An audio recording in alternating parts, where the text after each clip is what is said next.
ግሪኩን እስቲ አይ ግሪኩን በለው እስቲ ምን ይላል ግሪኩ? አላውቀውም ብራዘር፣ ግን ደግሞ የተማርኩትን ነው የምነግርህ። በል በቃ ይበቃል። ተከባብሮ መለያየት ጥሩ ነው። ይበቃል እስካሁን ድረስ ላወራበት ማለት ነው። ሌሎች ላይ እናወራ። ኖ አይ ይበቃል። አንተ ለእንትን ገና ለእንትን ጥያቄ ካለ ጥያቄ ያስተናግድህና ውረዳው። አንድ ጥያቄ ጠይቀን ይበቃል። እሺ የምር ይኸው በስርዓት ነው የምጠይቀው። እስካሁን መጥፎ ቃል ይወጣ አይመስለኝም። ምናልባት ስስቅ ምናምን አልወጣህም፣ ግን እንትን አለ ምን ይባላል መሰለህ? ተወው በቃ ፐርሰናሊ ስለሚመስል ግን እኛ ሰፈር እንትና የሚባሉ አሉ፣ ትዬ ትርንጎ የሚባሉ ነበሩ። የሚገርምህ እኛ ሰፈር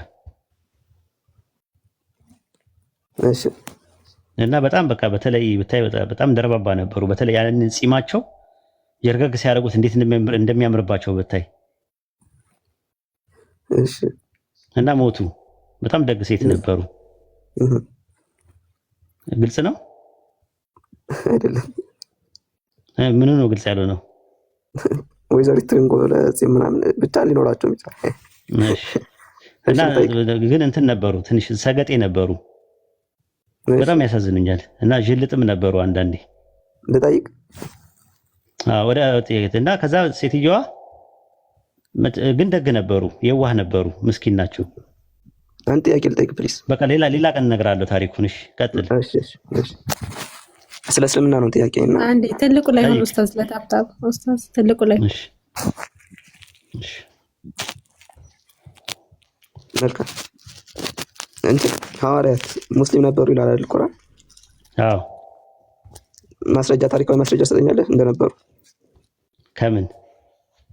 ከምንም ይሁን ከእስልምናም ቢሆን ብቻ ከሙሐመድ በፊት ከነበረ ሶርስ ሰጠኝ ሙስሊም እንደነበሩ እኮ። ከምን ማስረጃ? ለምሳሌ ከምን እንደምፈልግ ለምሳሌ ቁርአን ላይ ምን ይላል መሰለህ? እራሳቸው ተከታዮቹ የኢሳ ተከታዮች እኛ አላህን እንገዛለን ምናምን ነገር ይላሉና እሱን ያሉበትን ከነብዩ መሐመድ በፊት ከምንድን ነው ሊሰጥ የፈለከው? ኢስላሚክ የሚሆን ምንም ይሁን ሊሰጥ ይችላል።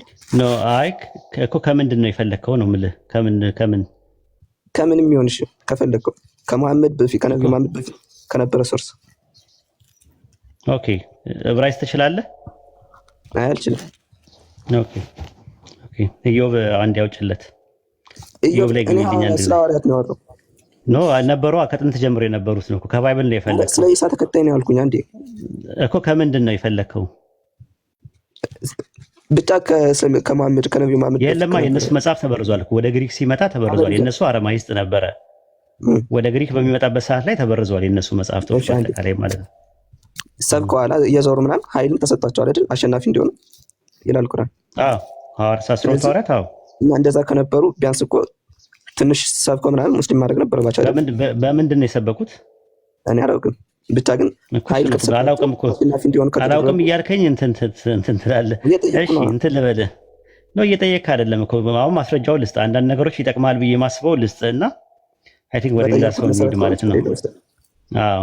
ስለዚህ አሁን ምን ታደርጋለህ? መጽሐፈ ኢዮብ ላይ ትወጣለህ። ባይብል ላይ ጥንት ከጥንት ጀምሮ ሐዋርያት ነው የጠየቁኝ እባክህ እኮ። አይ የለም እንደዛ የለም። ራሱ እንደዛ ቃል በቃል እንደዛ የሚል የለም። አዎ የለም። ቃል በቃል ናቸው የሚል የእናንተ መጽሐፍ እንትን ላይ የለም። ራሱ አሁን አዲስ ኪዳን ላይ ሙስሊም ናቸው የሚል ከሰማኝ በቃ ከመሐመድ በፊት እስልምና ነበረ ካልክ እዛ በቃ ከአደም ጀምሮ ነበረ። ቀለል ላድርግልህ ጥያቄ፣ ቀለል ያለች እዚሁ ማለት ነው። በኢሳና በነብዩ ብቻ በኢሳና በነብዩ መሐመድ መካከል የነበረ ሙስሊም ነበር ወይስ አልነበረም? ነበር አይደል? ለምሳሌ ነበሩ። አሁን ለምሳሌ መልካም እሺ፣ ከነበሩ ቢያንስ አንድ ታሪክ የሚያውቀው አንድ ሙስሊም ትሰጠኛለህ? ከምን ልስጥህ? ከፈለከው ስጠኝ። ብቻ ታሪክ የሚያውቀው በኢሳና ከምንድን ነው ታሪክ ጸሐፊ ማን? ለምሳሌ ንገረኝ። ከሌ ብለህ ንገረኝ። አንተ ከፈለከው ማንም ይሁን አይባልም። ምክንያቱም አንተ ከምትፈልገው ፖይንት ነው የምፈልገው። በቃ ከማንም ታሪክ ጸሐፊ እሱን ቆመል። ይኸውልህ ምን አይነት ጥያቄ እንደምትጠይቅ ታውቃለህ? ኤግዛምፕል ቀለል አድርገልህ እንዲገባ ማለት ነው። አብርሃም የሚባል ሰው ነበረ፣ በታሪክ ውስጥ የነበረ ነብይ የነበረ ምናምን ጻድቅ ሰው የነበረ። ምን መሰለህ አሁን ስለሱ ኤግዛምፕል ነው የምሰጥህ። አሁን ጥያቄ ቆይ አይደለም እኔ እንደዚህ እንትን አለ ቀለል እንዲገባ ነው። ቀለል እንትኑ ምን እየሰራ እንዳለ ምን አይነት ፋላሲ እንደሰራ እየሰራ እንዳለ ነው የምነግርህ። አብርሃም የሚባል ሰው ነበር አይደለ? በታሪክ ውስጥ ነበር አይደለ? አብርሃም ስለመኖሩ ከሙሴ በፊት ማስረጃ ይኖር ይሆን? ከሙሴ በፊት እኔ ስለ አብርሃም አላልኩም እኮ እኔ ስለ ነብዩ መሐመድ አይደለም። ጥያቄው እንዲገባ እኮ ነው። እንዲገባ ነው እኮ እና ቀለል አድርገን የጠየቅኩህ ይኸውልህ፣ እንዲገባ ነው። ታማኝ ነው ለአርጊመንታችን። ማነው ፋላሲ የሰራው እዚህ? ቆይ በፊት ያለው ኤግዛምፕል እኛ አሁን ቁርአን ይኸውልህ የምናምነው ቁርአን ነው። ከቁርአን ውጭ ልሰጥህም አልችልም። ራስ መስጠት የለብኝም አይጠበቅብኝም። ቆይ አዳምጥ፣ አትደራረብ። መስጠት አይጠበቅብኝም። ቆይ ሚውት አታድርጉት ያጀማ። ተረጋጋ። ቆይ አንዴ ተረጋጋ። እሺ ተረጋጋ። አሁን ይኸውልህ እኛ ሙስሊሞች ነን። መጣ ስትጠይቀን ከቁርአን ነው መጠየቅ ያለብህ ከእምነት መጽሐፍ። አሁን ተመሳሳይ ጥያቄ ልጠይቅህና አብርሃም ሰው እንደነበረ አብርሃም የሚባል ሰው ነበረ እኮ አብርሃም የሚባል ሰው ነበረ ወይ? ቆይ ተረጋግተህ አዳምጠኝ። ነበረ መኖሩን በምንድን ነው የምናውቀው? በተጻፈው መጽሐፍ። ምን ላይ? ኦሪት ላይ አለ ተጽፏል። ኦኬ ከባይብል ውጪ አብርሃም መኖሩን የሚያሳይ ማስረጃ ይኖር ይሆን? ከሙሴ በፊት ሌላ አልፈልግም ከባይብል ውጪ። ለምን መሰለህ? እስቲ ድገመው አንዴ ድገምልኝ። ምን አልፈልግም? ኧረ ቆይ ኧረ ሰው ይስማ። ያክል ጸሐፊ አልነበረም። አታወዳድር። ፎልስ ኢኩቫለንሲ ነው እኮ እየሰራ ያለው። ኦኬ ጥሩ። ቆይ ሀቢቢ በጣም ወላሂ ተመችቶኛል። ቆይ አንድ ጊዜ ይቺን ነገር መቅዳት ስለምፈልግ ነው። ቆይ አንዴ ድገምልኝ። ከአብርሃም በፊት ማን ነው? ከሙሴ በፊት አብርሃም ነበር ወይስ ከሙሴ በኋላ ነው አብርሃም የነበረው? ከሙሴ በኋላ ነው የነበረው። ከሙሴ በኋላ አይ ከሙሴ በፊት ሶሪ። አይዞህ ተረጋግተህ እንትን በለኝ። ችግር የለውም። እሺ ነበር አይደለ? ኦኬ ከሙሴ በፊት በነበሩ መጽሐፍቶች ውስጥ አብርሃም የሚባል ሰው እንደነበረ ማስረጃ ስጠኝ። ያን ያህል ታሪክ ጸሐፊ አልነበረም። በዛ ነበሩ። ላሳይ መጽሐፈ ኩፋሌ ላይ ላምብልህ። ወይ የአብርሃም መጽሐፍ ይባላል። አብርሃም ራሱ መጽሐፍ ነበረው። አብርሃም ራሱ መጽሐፍ ነበረው። ላሳይ ነበሩ፣ መጽሐፎች ነበሩ። ኖ አይደለም። መጽሐፈ ኩፋሌ ላይ ምን ይላል መሰለ? መጽሐፈ ኩፋሌ ላይ ምዕራፍ 11 ቁጥር 12 እስከ 13 ላይ እንደዚህ ይላል። እግዚአብሔር አምላክ እንዲህ አለኝ አለ አብርሃም፣ ከውድቀት ቀን ጀምሮ ከሰው ሁሉ ቋንቋ ተለይቶ የተገለጠውን ቋንቋ ይሰማና ይናገር ዘንድ አፉን እጁን ከፈተ። በትውልድ ቋንቋ በዕብራይስጥ ቋንቋም ከእርሱ ጋር ይናገር ጀመር።